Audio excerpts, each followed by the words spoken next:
माथाडी भवनासमोर मराठा बांधवांनी विजयाचा जल्लोष साजरा केलाय। गावावरून आलेल्या बांधवांनी हा आनंद व्यक्त केलाय आणि त्या संदर्भातले आणखी तपशील देत आहेत। या नेमक्या बांधवांच्या भावना काय आहेत जाणून घेतले आमच्या प्रतिनिधी शिल्पा नरवडे। काय सांगाल दादा, आज तुम्ही गुलाल उधळत आहात, हा तुमचा विजय झालेला आहे, काय सांगाल?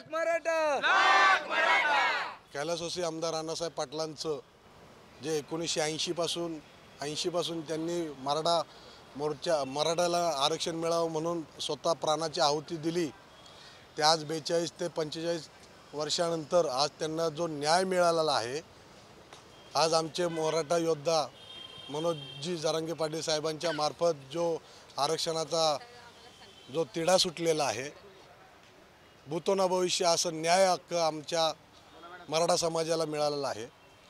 रात्र 3 वाजल्या तरी मनोजी झोपले नाहीत, पहाटेचे सकाळी 7 वाजले तरी पब्लिक रस्त्यावरती फिरत होतं। सगळ्यांची तळमळ होती। ज्या दिवशी राजपत्र जेव्हा हातात पडलं त्यावेळी जो मराठ्यांनी जो गुलाल उधळलेला आहे, तो गुलाल हा कितीतरी वर्षाने आमच्या हाताला आमच्या कपाळाला लागलेला आहे। काय मत व्यक्त कराल आता? मी आज एवढं सांगू इच्छिते की मी माथाडी कामगारांची पत्नी असून माझ्या विद्यार्थ्याला 95% मार्क्स भेटलेले असून पुढे 40%चा विद्यार्थी आज तिथे लागतो आणि माझा विद्यार्थी पाठी सरतो आणि आज हा जरांगे पाटील साहेबांनी हा एक विजय आमच्यासाठी खूप आनंदाचा केलेला। काय सांगाल ताई, तुम्ही काय मत व्यक्त कराल? हा जल्लोष आहे, गुलाल उधळताय, काय सांगाल?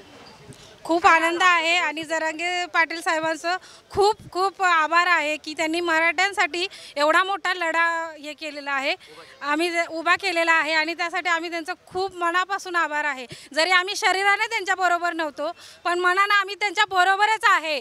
शिल्पा नरवडे, पुढारी, नवी मुंबई।